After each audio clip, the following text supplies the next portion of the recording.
Subscribe करें और bell दबाएं ताकि कोई खबर रह न जाए।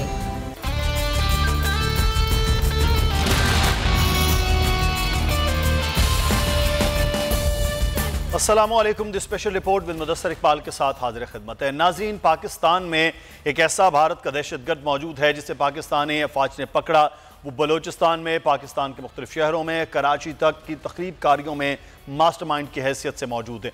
चाबहार के जरिए पाकिस्तान ईरान के जरिए यहाँ पर पहुँचने वाला है। कुलभूषण जाधव को जब पकड़ा गया तो बड़े बड़े इंकशाफात सामने आए। उसके बाद भारत ने खासा वावेला मचाया कि उसका ये सर्विंग ऑफिसर नहीं है, पर उसके बाद इस बात को भी मान लिया गया कि उनका ऑफिसर है।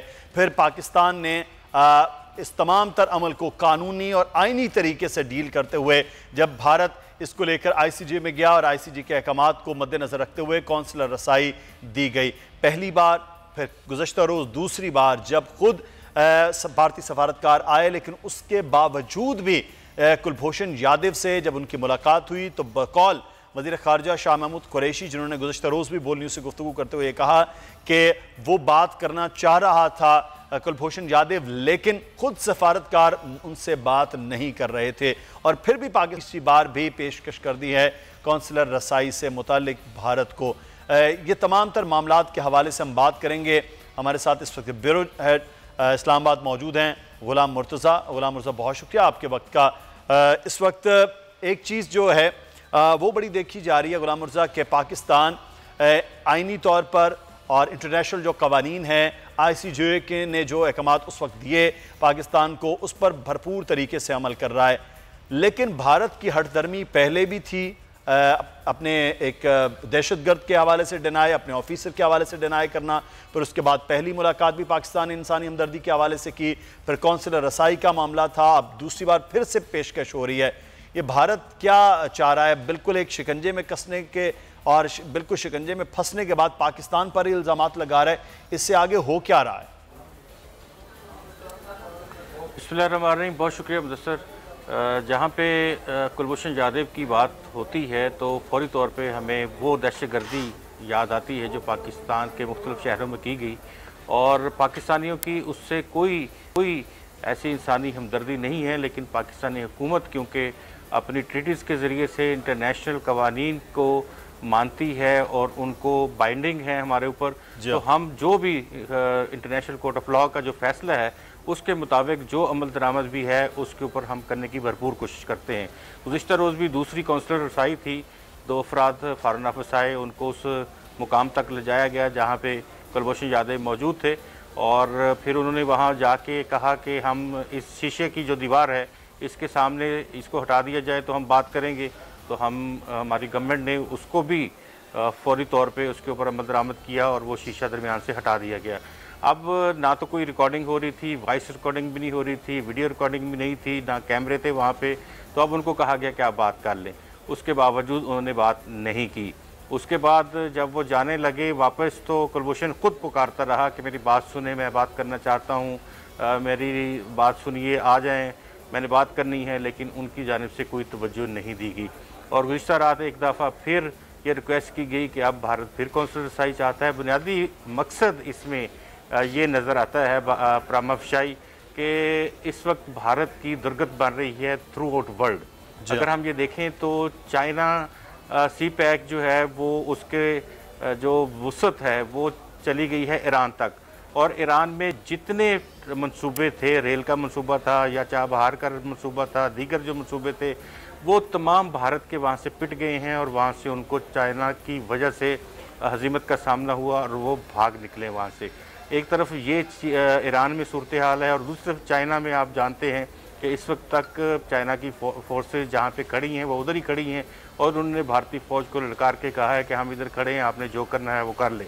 और उसके बाद अब मोदी जो हैं वो मीटिंग पे मीटिंग बुला रहे हैं, कभी कोई सिक्योरिटी एजेंसी का सरबराह उनके पास जा रहा है, कभी कुछ जा रहा है, लेकिन उनको इंटरनेशनली दो ये मुहाज जो आपको मैंने बताए हैं ये इकोनॉमिक फ्रंट्स पे हैं, यहाँ पे बहुत बड़ी हजीमत शिकस्त का सामना है।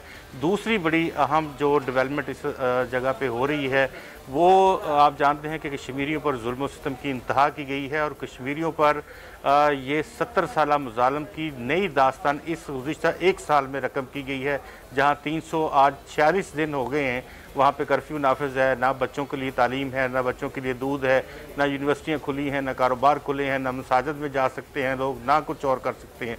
फिर उसके साथ साथ उनके इंटरनल हालात ऐसे हो गए हैं कि वहाँ पे आप ये देखें कि जोग्राफिकल चेंजेस जो इन्होंने किया कश्मीर में, उसके असरात इन्होंने कम करने के लिए वहाँ पे भी एक ऐसा सिटीज़नशिप का कानून पास किया जिसकी फौरी तौर पे पूरी अक़लियतों की जानिब से मजम्मत की गई और मुजाहरे शुरू हुए और वहाँ पे इन्होंने लाठीचार्ज भी किया। पूरी दुनिया ये बात जानती है कि इंसानी हकूक़ की बदहाली। गुलाम मुर्तज़ा फिर ऐसी हज़ीमत का ही मामला है कि नई बात अब कौंसलर रसाई वाला, क्योंकि पूरा एक शिफ्ट करने की कोशिश होती है भारत में। आप क्योंकि खुद मीडिया पर्सन हैं, मीडिया के थ्रू पूरी एक शिफ्ट करने की कोशिश करते हैं कि लोग अब लद्दाख के हवाले से, चाइना के उस अटैक के हवाले से बात ना करें, भारत वाले ये सवाल ना करें अपनी गवर्नमेंट से कि आपने चाबहार में बहुत बड़ी बड़ी डींगें मार ली थी, अब वहाँ से तो आपको ईरान ने भी फारिग कर दिया है। तो ऐसी हजीमत को मिटाने के लिए फिर वो अब कुलभूषण यादव वाले मामलात को दोबारा से उठाते हैं। मुर्तज़ा हमारे साथ रहेगा इस वक्त, जनरल अमित शुएब साहब हमारे साथ मौजूद हैं, बहुत शुक्रिया सीनियर दिफाई तज्ज़ियाकार। जनरल साहब, ये कुलभूषण यादव वाला मामला है, पाकिस्तान के अंदर तो कोई हमदर्दी नहीं है ना गवर्नमेंट के, लेकिन हम इंटरनेशनल कवानीन और वहाँ की जो एक कवायद व ज़वाबित हैं उसके पाबंद हैं कि कौंसलर रसाई के अहकामात ICJ के हवाले से थे। अब आप समझते हैं कि पहला, फिर दूसरा, अब तीसरी बार भी कौंसलर रसाई के लिए कहा गया, पाकिस्तान ने उस बात के लिए पेशकश कर दी है। ये कौंसलर रसाई लेना, फिर बात करना, फिर वहाँ से निकल जाना, भारत खुद ही नहीं चाह रहा कि अपने कमांडर यादव के हवाले से कुछ तय कर ले, कोई बात कर ले, सिर्फ और सिर्फ राह फरार है या कुछ और मामलात हैं? सर हमें भी बार बार उनको ये दावत नहीं देनी चाहिए। बात यह है कि पहली दफा जब उनको मिलवाया और बड़ी तफसीली मुलाकात थी, इंसानी हमदर्दी की बुनियाद पे भी कभी हुई और इसकी वालदा और इसकी बीवी को भी मिलवाया गया, लेकिन भारत ने क्या किया उसके बाद जाके जो बयान दागा वो सारा पाकिस्तान के ऊपर इल्जाम के लिए हमें यूं किया वो किया। अब फिर जो कल आपने किया उसका फिर पाकिस्तान के ऊपर झूठ बोल बोल के मलबा खुद भाग गया। लेकिन बात यह है कि आप बार बार क्यों तो दावत देते हैं कि वो पाकिस्तान के ऊपर झूठ इल्जाम, उनका मकसद कोई मिलना नहीं है, उनका मकसद यहाँ पे कुछ करना नहीं है, उनका मकसद सिर्फ ये है कि यहाँ से वो निकले और पाकिस्तान के ऊपर इल्जाम तराशी शुरू करें, पाकिस्तान को दुनिया में बदनाम करें। सही। जब आप देख रहे हैं कि ये रवैया है और वो हमेशा आप जितना जी चाहे अच्छा रवैया इख्तियार कर लें, जो भी बेहतरी भलाई उनके साथ करना चाहें, वहां से तो आपको कोई उसका जवाब नहीं मिलता। आपका जवाब होना चाहिए था उनको कि जी हमने आपको मिलवा दिया, आप खुद नहीं मिले, आप भाग गए हैं। आप जरा कश्मीर के हालात में बताएं कि वहां आप क्या कितना जुल्म कर रहे हैं। हम तो इंसानी हमदर्दी की बुनियाद पे एक मुजरिम से भी आपको मिला रहे हैं, तो हजारों इंसानों का खून है। तो आप जो खून खराबा कश्मीर में कर रहे हैं वो इंसानियत आपके अंदर कब आएगी? पाकिस्तान का मुझे तो मेरी समझ से तो बात है कि हमें क्या अच्छा बनने का शौक है कि हम अपने कौमी वकार का भी ख्याल नहीं करते और कुछ हम ये भी नहीं सोचते, इल्जाम तराशियां करता है, झूठ बोलता है। हर मीटिंग के बाद जाकर उन्होंने झूठ बोला है, फायदा क्या होगा? आपको क्या मिला सवाल बदनामी के? तो जनरल साहब क्यों फिर हम बार बार ये कर रहे हैं? एक मुजरिम है, मुजरिम से भी आगे का लफ्ज़ है कि दहशतगर्द है, जिसने दूसरे मुल्क में जाकर दहशतगर्दी की और उसने तमाम तर चीज़ें कबूल भी की हैं, तो फिर हम ऐसा कर क्यों रहे हैं? फिर मैं तो नहीं समझ सका, या तो कोई एहसास कमतरी है यहाँ पे या कहीं से कोई प्रेशर है, क्योंकि इंसानी अकल जो है वो तो इन चीजों को तस्लीम नहीं करती। जब आप सोचते हैं तो आपका ज़हन यही कहता है कि वहाँ मुसलमानों के साथ क्या हो रहा है, वहाँ पे कश्मीर में ये क्या कर रहे हैं, उसका जिक्र होना चाहिए। हम सारी इंसानियत उसी एक मुजरिम पे दिखाने के लिए परेशान फिर रहे हैं। ये आपने दे दिया एक मौका दूसरा, वो कल हो गई बात, उसके बाद बार बार फिरने की। अगर वो ये कहते हैं जी हम दस्तखत नहीं, हमें कहना चाहिए था कि जी आप लाएं, हम दस्तखत करवा देते हैं, आप हमें कागज दें, हम उससे दस्तखत करवा देते हैं। कुलभूषण से कल बयान करवाना चाहिए था, कुलभूषण से पूछना चाहिए था कि कुलभूषण ये बताइए आपकी अपने काउंसलर तक रसाई हुई, कैसी रही आपकी मीटिंग? जो शाह महमूद साहब कहानियां सुना रहे थे वो कुलभूषण के मुंह से होनी चाहिए थी कि जनाब मैं आवाजें देता रहा, उन्होंने सुना नहीं। वो आपके टेलीविजन चैनल्स पे उसकी रिकॉर्डिंग चलती तो भारत में झूठ खुलता। शाह महमूद कुरैशी की कहानी को कौन मानता वहां पे? उसको झुठलाने के लिए कल स्टेटमेंट इशू कर दिया उनके फॉरेन ऑफिस ने। ये तो मुझे तो समझ नहीं लगती कि ये किस तरह हैंडल हो रही है चीज। तो सर इसमें जनरल साहब इस वक्त तो प्रेशर नहीं पाकिस्तान को डेवलप करना चाहिए, जब चीन के मामले पर भारत पूरी तरह से एक पिट गया, पूरी तरह से एक शिकंजे में आ गया। चाबहार का 2 दिन पहले आपने वो भी खबर देख ली कि वहाँ मंसूबा बहुत बड़ी डींगों के साथ उन्होंने शुरू किया था ईरान के साथ, लेकिन ईरान ने रेल के बड़े मंसूबे से भारत से अलग हो गए हैं, सारे मामलात हैं। ऐसे में तो पाकिस्तान को अब प्रेशर डेवलप करना चाहिए ज़्यादा से ज़्यादा। तो फिर हमारा फॉरेन ऑफिस, हमारे वजारत खारजा क्या कर रहे हैं? ये वक्त है जब आपको कश्मीर का मामला लेके आगे बढ़ना चाहिए। बिल्कुल, कश्मीर के मामले में हमने आवाज उठाई, सब कुछ किया, लेकिन हमने इतनी शद्दोमत से, इतने जोर से अपनी कैंपेन, अपनी मुहिम नहीं चलाई सही जो जरूरत थी। कश्मीरी बेचारे पैसे पड़े हैं, उनकी आवाज पाकिस्तान है। तो पाकिस्तान से एक ट्वीट निकल जाएगी, आपने कोई का बयान दे दिया तो उससे तो बात नहीं बनती। ये वो मुहिम है जो आपने चलानी है, उधर तवज्जो देनी चाहिए, कंसेशन मिल नहीं रही कहीं से। तो ये मेरा ख्याल है कि हमारी प्रायोरिटीज भी, हमारी तरजीहात का भी मसला है, सही हमें दुरुस्त करनी चाहिए, हमें उधर तवज्जो देनी चाहिए। हमें हर वक्त ये कोई अच्छा बन के दिखाने की कोई इतनी ख्वाहिश जो हमें ले बैठी है वो नहीं होनी चाहिए। असूलों की बुनियाद पर काम, असूलों की बुनियाद पर पाकिस्तान उधर से रवैया है उधर आपको बिल्कुल बिल्कुल असूलों की बुनियाद पर काम हो तो पाकिस्तान को फिर अपनी वकार का ख्याल रखना बहुत जरूरी है। बहुत शुक्रिया जनाब शुएब साहब हमारे साथ मौजूद थे, और अब ये देखना है कि पाकिस्तान का अब भारत का अब क्या जवाब होता है। हम आगे बढ़ेंगे कुछ और मामलात के हवाले से। अब एक मौसम के हवाले से बात हो रही, तो कराची में बड़ी बारिश है लेकिन सियासी गर्मा गर्मी में कमी नहीं आई है, वो दर्जा हरारत बढ़ता जा रहा है। लेकिन साथ ही साथ ये कहा जा रहा है कि अब हुकूमती मामलात में गर्मी या सर्दी से ज़्यादा हब्स के चीज़ें सामने आ रही हैं, यानी कि जिसमें कुछ दिखाई नहीं दे रहा होता, कुछ सुझाई नहीं दे रहा होता। तो इस्लामाबाद में जो सियासी मौसम है वो गर्म नहीं बल्कि हब्स ज़्यादा हो गया है। गुलाम मुर्तज़ा, ये बातचीत हो रही थी, गवर्नर पंजाब भी कल मिले हैं वहाँ पर इस्लामाबाद में, और वज़ीर आला की तब्दीलियों की बातें 3 दिन होती रही, लेकिन कल से वो भी बादल छट गए कि अब वज़ीर आला भी शायद नहीं होंगे। वज़ीर आज़म के बारे में तवक्को की जा रही है कि वो लाहौर मुलाकात के लिए और मामलात को देखने के लिए आ रहे हैं। ये क्या चल रहा है? वजारतों के अंदर भी कोई मामलात हैं? यहाँ के इलेक्ट्रिक के धरने दिए जा रहे थे, इत्तेहादी भी कुछ खुश हैं, कुछ नाराज़ हैं, चल क्या रहा है इस्लामाबाद में? इस्लामाबाद में बड़ी आपने जो बात की है कि हफ्सदा माहौल है सियासत का, और तमाम लोग एक दूसरे से ऐसा लग रहा है जैसे मुंह छुपाए फिर रहे हैं। तो एक 2 रोज़ कबल जो सेनेट में बैरिस्टर सैफ की जानिब से एक 18वीं तरमीम के हवाले से कुछ जो था वो तरमीम पेश की गई कि इस शिक को हज़फ कर दिया जाए। उस पर आपने तकरीरें सुनी तमाम अपोजिशन जमातों की, तो उससे अंदाज़ा हो रहा है कि क्या लावा पक रहा है सियासी जमातों के अंदर। और इसी तरह से अगर आप सूरत हाल देखते हैं पंजाब की, तो पंजाब में ये कितनी अफवाहें गुज़िश्ता एक हफ़्ते से चल रही थी कि उस्मान गुज़ार साहब जो हैं उनको हटाया जा रहा है, उनकी जगह पे कोई लाया जा रहा है। तो कौन लाया जाएगा इस वक्त, कौन आना चाहेगा? सबसे बड़ी बात ये है हालात जो हैं इस वक्त इस तरह के हैं कि इकनॉमिकली पाकिस्तान जो है वो पहले से बहुत बदतर हालात में चला गया है। मईशत जो है वो तनज़्ज़ुली का शिकार है। आज ही दादोशुमार जारी हुए हैं एक्सपोर्ट्स के, वो ये बता रहे हैं कि ईयर ऑन ईयर बेसिस के ऊपर तकरीबन 6.87% जो है वो डिक्रीज़ हुआ है। और इसी तरह से अगर हम बाकी चीज़ों को देखें तो हमें साफ नज़र आता है कि इस सियासत में ऐसा लग रहा है जैसे ये किसी बंद गली में सियासत जा रही है, कोई रास्ता नज़र नहीं आ रहा। अपोजिशन तो किसी हुकूमती तर्जुमान तो बैठ कर कह रहे हैं कि बेहतर हो रही है, ये पेंडेमिक की वजह से थोड़ा सा मसला हुआ, लेकिन उसके बावजूद अब दोबारा से बेहतरी की जानिब जा रहे हैं, और उससे पहले भी बेहतरी हो रही थी। आप जो अदादोशुमार की बात कर रहे हैं वो तो बड़े खौफनाक हैं। जी, ये तो सामने है, तमाम वेबसाइट्स पड़ी हुई हैं। वैसे तो ट्वीट्स का आजकल ज़माना है, ये तमाम हमारे हुकूमती रहनुमा जो हैं वो ट्वीट्स कर रही हैं, लेकिन ट्वीट्स बात ये है कि फ़िगर्स की बुनियाद पे जो भी बात की जाए वो ज़्यादा एप्लीकेबल होती है, और उसको तमाम लोग ऑथेंटिसिटी भी ज़्यादा होती है, उसको लोग मानते हैं। आज आप चेक कर लें, ट्रेड के फिगर्स चेक कर लें, आप एक्सपोर्ट्स के टिगर चेक कर लें, पॉलिटिकली देखें उस वक्त सूरत हाल जो है वो ठीक है। अच्छा, हमारे साथ ही रहेगा गुलाम मुर्तज़ा साहब। इस वक्त चौधरी मोहम्मद सरवर साहब गवर्नर पंजाब हमारे साथ मौजूद हैं। बहुत शुक्रिया चौधरी साहब आपके वक्त का। कल आपकी वज़ीर आज़म साहब से भी मुलाकात हुई है। ये पंजाब में बड़ी तब्दीली की बातें हो रही हैं कि वज़ीर आला उस्मान बुज़दार साहब कहीं जा रहे हैं, वो कहीं जा रहे हैं?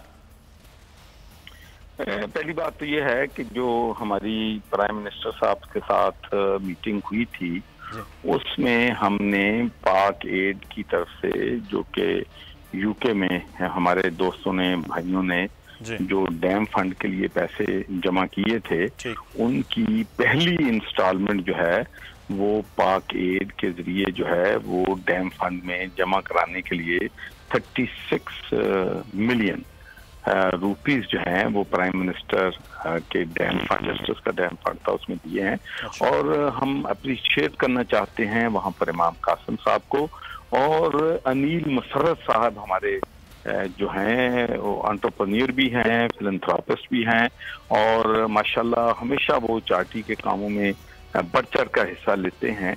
तो ये मिलियंस पाउंड्स जो वहाँ पर इकट्ठे होते हैं पाकिस्तान में वो जो है अच्छे मंसूबों के लिए, तो उनको एक अप्रिशिएट भी करना था, और प्राइम मिनिस्टर ने उस बात को अप्रिशिएट भी किया।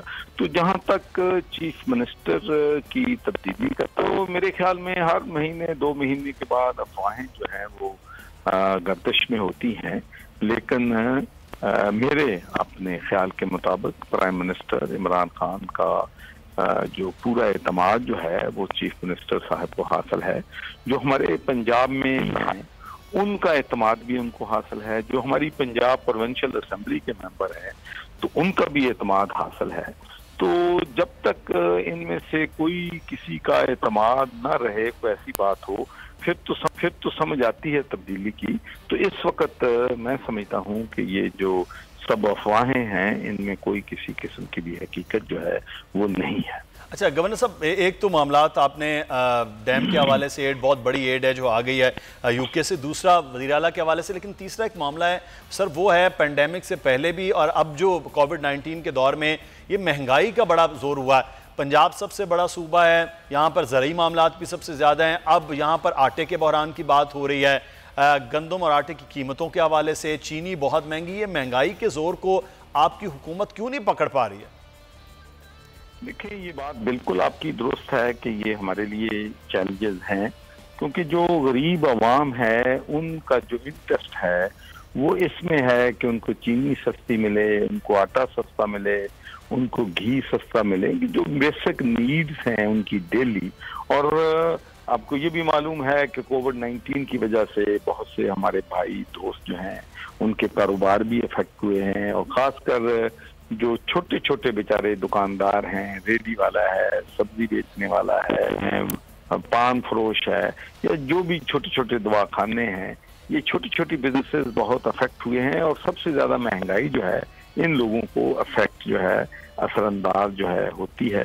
तो इसके लिए हुकूमत जो है, हमारी सूबाई हुकूमत भी, फेडरल गवर्नमेंट भी पूरे तरीके से इसको मॉनिटर भी कर रही है, इसकी वजूहात क्या हैं उनसे भी निपट रही है। और ये जो स्टॉकिस्ट हैं, अनफॉर्चुनेटली, ये मैं आपको एक बात कहना चाहता हूँ कि एक हमारे लिए बड़ी बदकिस्मती मैं कहूँगा कि हमारे मुल्क की, हमारी कौम की, हमारे लोगों की ये बदकिस्मती। दुनिया में आप देख लें कि जब क्रिसमस आती है, जब कोई त्यौहार होते हैं तो स्पेशल ऑफर लगती हैं, चीज़ें सस्ती होती हैं, लेकिन हमारे जब ईद उल फितर आती है, रमज़ान का महीना आता है, तो लोग जो हैं मुनाफाखोरी में मुलव्वस हो जाते हैं। तो ये एक इस ग्रोह जो है जो महंगाई करता है, मसनूई किल्लत पैदा करता है, तो ये एक माफियाज हैं।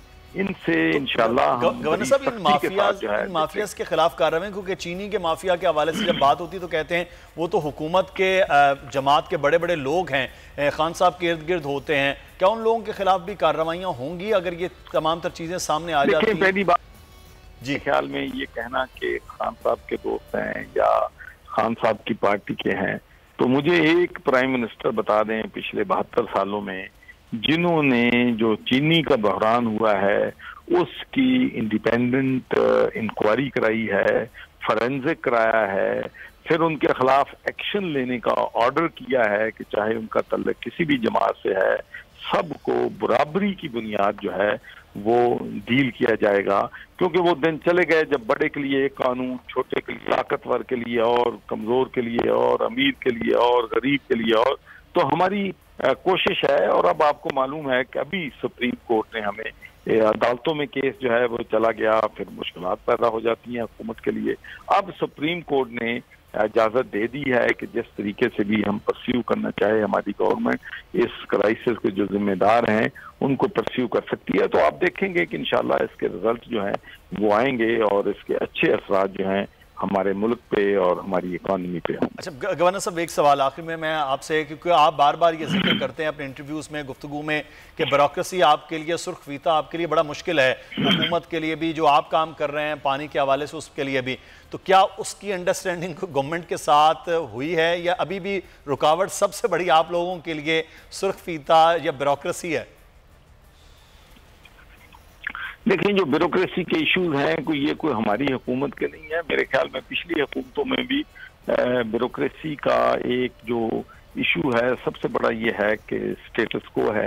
दूसरा सबसे बड़ा जो मैं समझता हूँ कि जिसने 30 साल बरतानिया की सियासत में, यूरोप की सियासत में एक लीडिंग रोल जो है अदा किया है, मैं समझता हूँ कि हमारे मुल्क की मईशत, मुल्क की तरक्की में सबसे बड़ी जो रुकावट है कि हम जो डिसीजन हैं उनको जो है वक्त पे नहीं करते, उनमें डिले बहुत करते हैं। और ये जो फाइलें हैं, चाहे वो प्लानिंग परमिशन की फाइलें हैं, चाहे वो आबे पाक अथॉरिटी की फाइलें हैं, वो यूनिवर्सिटीज की जो है फाइलें हैं, तो वो महीनों जब जो ऑफिसर्स हैं उनके डेस्क में पड़ी रही होंगी और उन पे अमल नहीं होगा तो इससे नुकसान होता है। तो हमारा भी जो आबे पाक, जिसकी वजह से मैंने अपनी नाराजगी का इजहार ब्यूरोक्रेसी के साथ किया था, मेरे बड़े अच्छे ऑफिसर्स हैं, बड़े माशाल्लाह दयानतदार ऑफिसर हैं, और कोविड-19 के दौरान मैं समझता हूं कि हमारी चाहे हमारी पुलिस है, चाहे हमारी एडमिनिस्ट्रेशन है, बड़ा फ्रंट लाइन पे उन्होंने बड़े अच्छे तरीके से तमाम इश्यूज जो हैं इनको डिप्लोमेटिक तरीके से, मुश्किल हालात का बड़ा अच्छा जो है इन्होंने मुकाबला किया है।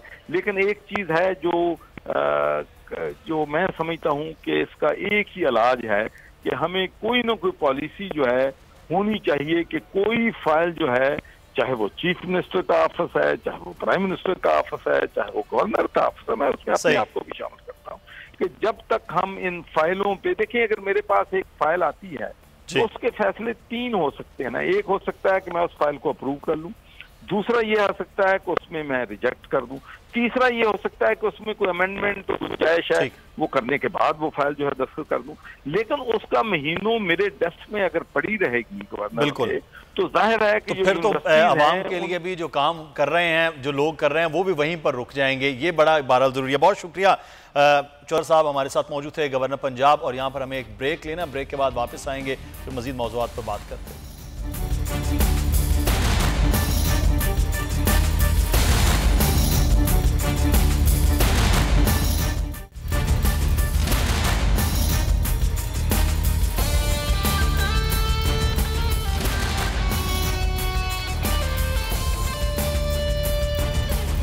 ब्रेक के बाद आपको खुश आमदीद कहते हैं। प्रोग्राम में अब बात करेंगे अब कोविड-19 के हवाले से। कोरोना के केसेस पाकिस्तान में बतदरीज कम हो रहे हैं।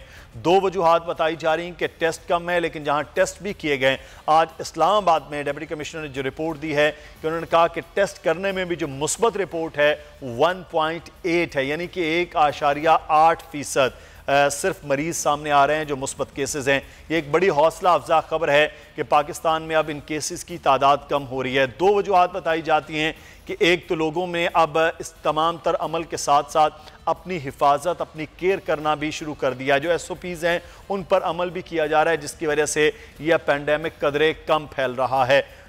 तो आज हम बात भी करेंगे। हमारे साथ इस वक्त मौजूद हैं डॉक्टर अताउर रहमान साहब, कोरोना वायरस के हवाले से टास्क फोर्स को भी हेड कर रहे हैं। और आज डॉक्टर साहब से हम ये भी जानेंगे कि पिछले दिनों में वज़ीर साइंस एंड टेक्नोलॉजी बता रहे हैं कि पाकिस्तान ने अपने वेंटिलेटर्स का भी अब काम शुरू कर दिया। उससे पहले पाकिस्तान में N95 मास्क के हवाले से भी खबर आई थी कि वो भी बनाए जा रहे हैं। तो पाकिस्तान इस सारे अमल में कितना बेहतर हो रहा है, इस पर भी बात होगी। डॉक्टर साहब बहुत शुक्रिया सर आपके वक्त का। सर पहले भी हम जब बात करते हैं, आप बड़ी रहनुमाई करते हैं कि इस वक्त क्या वाकई हम कोरोना की सूरत हाल में कदरे बेहतर हैं उन ममालिक में कि जहाँ ये जो स्पीड है, जो रेशो है, जो ग्राफ है आज हम देख रहे थे, वो कदरे अब नीचे की तरफ आना शुरू हो गया है? बिस्मिल्लाहिर्रहमानिर्रहीम, सही फरमाया कि इस वक्त जो ग्राफ है वो खासा नीचे आ रहा है। बल्कि अगर आप देखें तो पिछले महीने जून के अंदर जून को तकरीबन 6,900 पेशेंट्स आए थे, उसके मुकाबले में अब आधे रह गए हैं, तो खासा नीचे आया है ये ग्राफ। लेकिन ये हो सकता है कि सिर्फ टेम्परेरीली नीचे आया हो, क्योंकि अगर खुदा न खास्ता ये ईद पर आना शुरू करी तो ये वापस तेजी से ग्राफ बढ़ सकता है और 2-3 हफ्ते बाद दोबारा स्पाइक आ सकती है।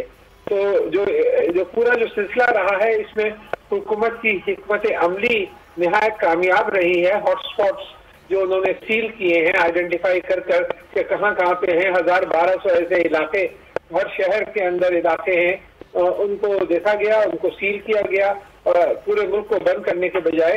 और ये है कि हिकमत अमली ने वाकई बहुत अच्छा काम किया है और रोजाना की बुनियाद के ऊपर जो national command and control centre है असम के अंदर, वो रोजाना जायजा लेते हैं और फिर देखते हैं कि कहाँ पे सील किया जाए, कहाँ खोला जाए।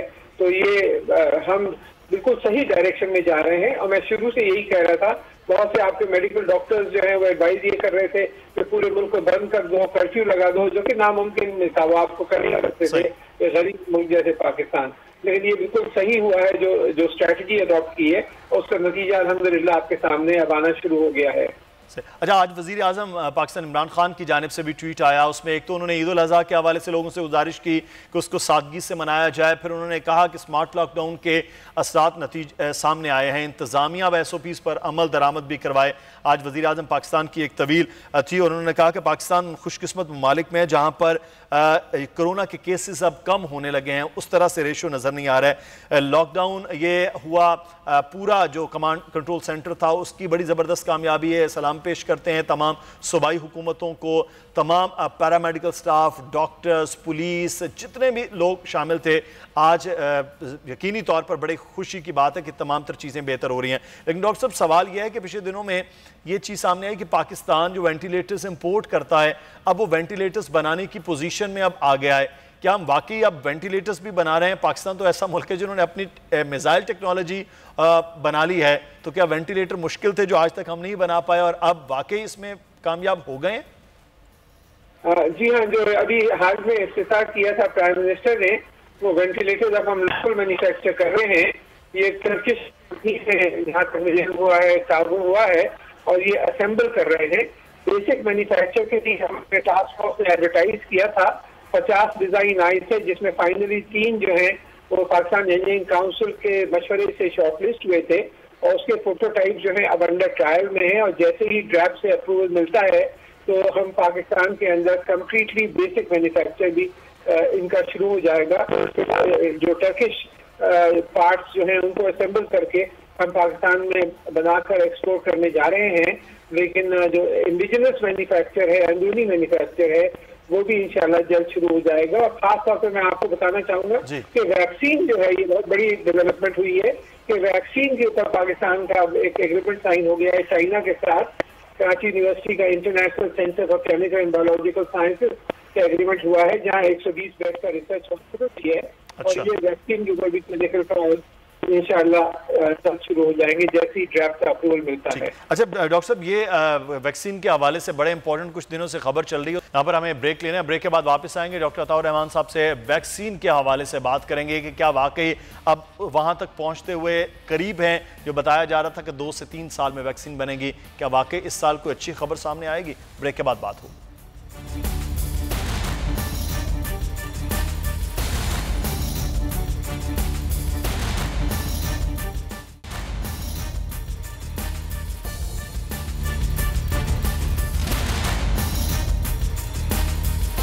ब्रेक के बाद प्रोग्राम में आपको खुश आमदीद कहते हैं। डॉक्टर साहब, एक चीज़ मैं आपसे यहाँ पर जानना चाहूँगा, ये वैक्सीन के हवाले से बात हुई कि बहुत सारी यूनिवर्सिटीज़ ये दावा कर रही हैं। ऑक्सफोर्ड के हवाले से गुज़श्ता रोज़ भी खबर आई कि वो बहुत करीब पहुँच चुके हैं कि ये वैक्सीन बन जाएगी। वाकई ये इतनी करीब हो गया है मामला? ये 2, 2.5, 3 साल की बात हो रही थी, अब कोई 2020 में अच्छी खबर सुनने को मिल सकती है? सिचुएशन ये है कि 130 कंपनियां वैक्सीन बनाने की में इन्वॉल्व हैं, जिसमें से कुछ कंपनियां हैं जिसमें चाइना, अमेरिका, यूरोप की कंपनियां जो कि जिनके क्लिनिकल ट्रायल काफी आगे बढ़ गए हैं। वैक्सीन के बनाने में कई मराइल होते हैं। सबसे पहले तो लेबोरेटरी लेवल डेवलपमेंट होती है, उसके बाद 3 फेजेज में क्लिनिकल ट्रायल होते हैं, फेज 1, फेज 2 और फेज 3। तो कुछ कंपनियां हैं जिन्होंने फेज 1 और फेज 2 मुकम्मल कर लिया है और फेज 3 में क्लिनिकल ट्रायल्स कर रहे हैं। आपको जिसमें रिजल्ट पॉजिटिव आते हैं और ह्यूमन क्लिनिकल ट्रायल में भी सब चीज पॉजिटिव आती है, तो फिर इसका लार्ज स्केल अप्रूवल होता है ड्रग रेगुलेटरी अथॉरिटी का, और फिर बड़े स्केल पर इसका मैन्युफैक्चर तैयारी शुरू हो जाती है। तो अभी जो है कोई कंपनी ऐसी नहीं है जिसने क्लिनिकल ट्रायल फेज 3 कंप्लीट कर दिया हो। शोर बहुत मचा था कि एक अमेरिकी कंपनी है मॉडर्ना के नाम से, और वो उनका भी अब फेज 3 क्लिनिकल ट्रायल 27 जुलाई से शुरू होगा। अभी तो सब जो है अभी ट्रायल्स के फेज में से है। वैक्सीन आना जो है अंदाजा हमारा ये है कि दिसंबर और मार्च के दरमियान और महीने में मुख्तलिफ कंपनियां अपनी वैक्सीन लाने के काबिल होंगी। अभी सब के सब जो है ट्रायल्स के फेज में है, और जो हमने जो बड़ी चाइनीज कंपनी से मुआहदा किया है पाकिस्तान में, वो भी फेज मुख्तलिफ फेज के क्लिनिकल ट्रायल जो है जो चाइना में हो गए हैं वो अब हमारे यहाँ किए जाए ताकि एडिशनल रिजल्ट मिले, और फिर यहाँ पे प्रेफरेंशियल मौका मिलेगा पाकिस्तान को कि वो जब वैक्सीन की सप्लाई जब शुरू होगी तो दुनिया भर से डिमांड होगी और सिर्फ चंद ममालिक को इनिशियली सप्लाई हो पाएगी, तो पाकिस्तान उन ममालिक में से होगा जहाँ वैक्सीन इंशाल्लाह जल्द अवेलेबल हो जाए। ये तो बड़ी अच्छी खबर है कि पाकिस्तान ने अभी से एक मुआहदा किया है, जिसके बाद अगर ये जैसे सप्लाई का आगाज़ होगा तो पाकिस्तान भी उन ममालिक में होगा जहां सप्लाई हो सकेगी। अब देख रहे हैं कि कैसे साइंसदान कितनी जल्दी इस पर काम कर पाएंगे, और जो आप बात कर रहे हैं दिसंबर से मार्च तक का मामला, तो ये बड़ा करीब होगा कि इस तक पहुँचा जाए और कामयाबी हो। बहुत शुक्रिया डॉक्टर अताउर रहमान साहब, सीनियर हमारे साथ मौजूद थे। और अब कुछ बात कर लेंगे कराची के मौसम के हवाले से। मॉनसून की दूसरा स्पेल आज शुरू हो गया है। कराची के मुख्तलिफ इलाकों में इस वक्त कहीं हल्की और कहीं मूसलाधार बारिश का आगाज हो गया। कराची में आज बला की गर्मी थी, 38 साल रिकॉर्ड टूटा, और उस रिकॉर्ड के बाद फिर बारिश इस वक्त जमकर बरस रही है। कराची के मुख्तलिफ इलाके जहां पर जल थल हो रहा है, लेकिन के इलेक्ट्रिक अपनी भरपूर तुंदई के साथ लोड शेडिंग करने में भी कामयाब है। सलाउद्दीन अली हमारे नुमाइंदे इस वक्त हमारे साथ मौजूद हैं, उनसे जान लेते हैं कराची में बारिश की सूरत हाल से मुतालिक। जी सलाउद्दीन, आगाह कीजिएगा कहां पर आप मौजूद हैं और इस वक्त क्या सूरत हाल है? जी कराची में आज जो है गर्मी की शिद्दत में शदीद इजाफा हुआ और पारा जो है वो 41 डिग्री सेंटीग्रेड तक पहुंच गया। लेकिन वो जो है बारिश होते ही जो है वो दर्जा हरारत में भी काफ़ी कमी आई है और मौसम भी खुशगवार हो गया है, और अभी भी जो है वो तेज़ बारिश हो रही है, और इसके बाद से जो है गर्मी का जोर भी टूटा है और हवा भी कुछ चलनी शुरू हुई है, जबकि सुबह से ही समुद्री हवाएं भी बंद थी, जिसकी वजह से शहर में जो है गर्मी की शिद्दत में काफ़ी इजाफा हो गया था। लेकिन बारिश के शुरू होते ही गर्मी की शिद्दत में भी कमी आई है, गर्मी का जोर भी टूटा है, और अब जो है मौसम हमें आगाह कर रहे हैं कि गर्मी का अब जोर टूट गया है, लेकिन ये बारिश अब केएमसी की इंतजामिया किस तरह से निपटेगी, ये भी एक सवाल है। राव अफनान हमारे साथ मौजूद हैं। राव, आगाह कीजिएगा, मॉनसून का दूसरा स्पेल है जिसका आगाज हो गया है, क्या सूरत हाल है? आज इस वक्त शहर का मौसम खुशगवार हो चुका है। शहर कराची में इस वक्त तेज बारिश हो रही है। कैमरा अगर मेरे कप में आपको दिखा सके कि तेज बारिश हो रही है कराची के अंदर, जबकि दूसरी जानिब कराची के जो तफरीगी मुकामात हैं वो इस वक्त मुकम्मल बंद हैं, तो शहरी जो है वो अपनी गली कूचों के अंदर ही इंजॉय कर रहे हैं। लेकिन बात की जाए महकमा मौसमियात की पेशगोई के मुताबिक तो बारिशों का स्पेल रवा हफ्ते तक जारी रहने का इम्कान है। सिंध के मुख्तलिफ इलाकों में इस वक्त बारिश हो रही है, लेकिन कराची की सूरत हाल ये जैसे जैसे बारिश स्टार्ट होती है कराची के अंदर बिजली मुकम्मल तौर पर बंद हो जाती है। पूरी तंदई के साथ काम कर रहा है। बहुत शुक्रिया राव अफनान। सरदार फवाद साहब हमारे साथ मौजूद हैं, डायरेक्टर मेट सिंध। बहुत शुक्रिया सरदार साहब आपके वक्त का। सर, ये जो आज स्पेल शुरू हुआ है जुम्मे के रोज, ये कितना तवील रहेगा मॉनसून का? जी देखिए, ये कल तक है। ये जो लो प्रेशर सिस्टम कराची के जुनूब मशरक की मौजूद है, ये आज 3-4 घंटे का स्पेल होगा कम से कम। ये जो इस वक्त बहुत हैवी शावर्स हो रहे हैं शहर के बेशतर एरियाज में, तो ये अगले 2 घंटे तक ऐसे ही चलता रहेगा और फिर रात में इम्कान है कि हल्की फुल्की बारिश फिर जारी रहेगी, कभी मॉडरेट कभी हैवी शावर्स, और ये कल तक जारी रहेगा, कल शाम तक। जी, वक्फे से कल शाम तक जारी रहेगा। आज दर्जा हरारत बहुत ज्यादा था, किसकी क्या वजह है सर? इसकी वजह देखिए बेसिकली ये थी कि जो कराची के मशरक के एरियाज हैं, यानी जो बिल्कुल राजस्थान और थर से होती हुई विंड्स आ रही थी, जो कि गर्म इलाके होते हैं, रेगिस्तानी इलाके हैं, उनके ऊपर से हवाओं का रुख कराची की जानिब था सी ब्रीज कट ऑफ होने की वजह से और इस लो प्रेशर के इन्फ्लुएंस में, तो उस वजह से 42 डिग्री तक चला गया था। जी, अच्छा, तो ये वजूहात थी कि आज दर्जा हरारत अब जो है वो कुदरत मेहरबान हुई है कराची वालों पर और बारिश शुरू हो गई है। बहुत शुक्रिया सरफराज साहब आपका। प्रोग्राम से मुदस्सर इकबाल को इजाजत दीजिए, अल्लाह हाफिज।